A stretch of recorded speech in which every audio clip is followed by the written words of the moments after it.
नमस्कार दोस्तों, stock talk channel में आप सभी लोगों का बहुत बहुत स्वागत है।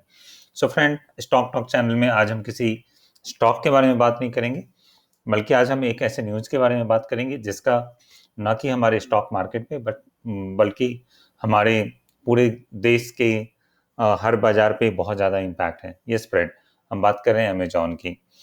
तो अमेजॉन और फ्लिपकार्ट से जुड़ा हुआ एक बहुत ही बड़ा न्यूज़ निकल के सामने आया है। आपको पता होगा कि पिछले साल दिल्ली व्यापार संगठन ने अमेजॉन और फ्लिपकार्ट के ऊपर एक शिकायत किया था सीसीआई के पास। सीसीआई ने उस शिकायत के बेस पे एक इन्वेस्टिगेशन ऑर्डर किया था, बट अमेजॉन और फ्लिपकार्ट ने कोर्ट को अप्रोच किया था, लोअर लेवल कोर्ट को अप्रोच किया था और ये बताया था कि सीसीआई के पास हमारे अगेंस्ट कोई एविडेंस नहीं है, इसलिए इस केस को खारिज किया जाए। और लोअर कोर्ट ने वो कर भी दिया था, उसने किसी भी तरह के इन्वेस्टिगेशन पे रोक लगा दिया था। बट फ्रेंड, कल कर्नाटका हाई कोर्ट का डिसीजन आया है।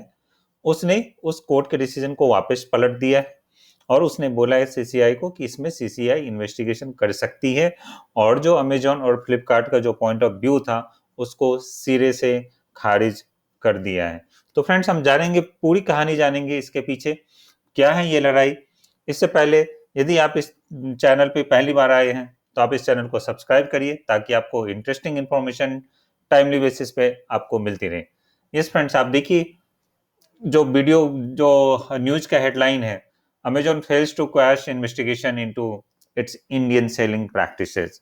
सो फ्रेंड्स, हमारे यहाँ फॉरेन इन्वेस्टमेंट के लिए कुछ सरकार ने कुछ ना कुछ रूल्स बनाए हुए हैं और ऐसा प्रतीत होता है अभी के हिसाब से कि अमेजॉन और फ्लिपकार्ट वो बहुत सारे जो नियम थे, बहुत सारे जो कानून थे, उसको वायोलेट कर रही है कहीं ना कहीं।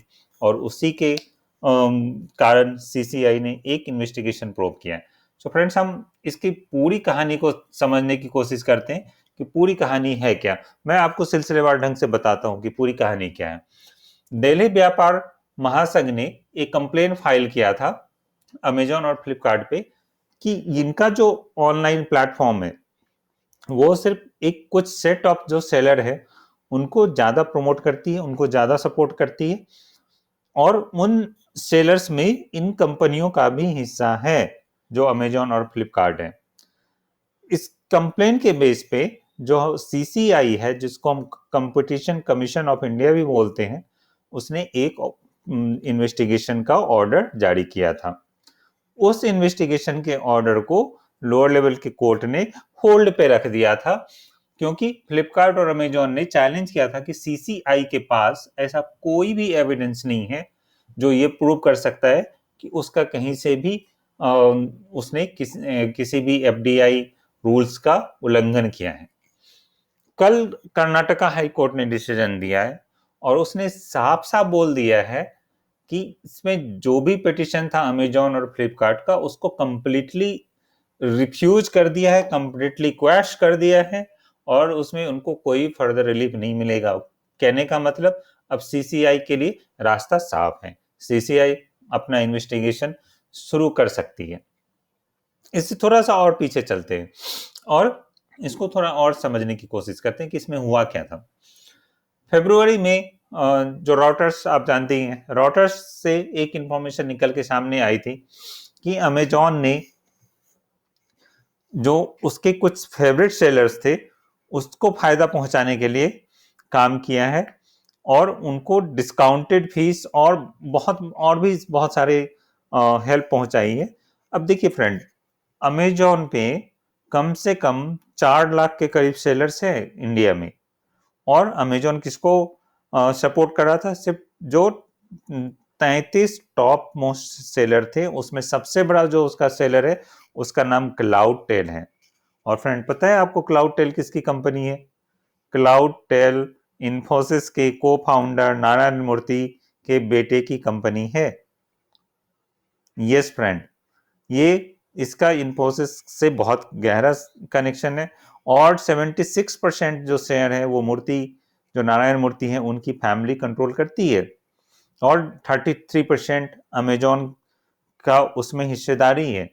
और जो इंडिया का जो फॉरेन डायरेक्ट इन्वेस्टमेंट का जो रूल है जिसको हम एफडीआई बोलते हैं, वो ये बोलता है कि overseas company are banned from running an online retailer that holds inventory and then the sells goods directly to the Indian consumer online.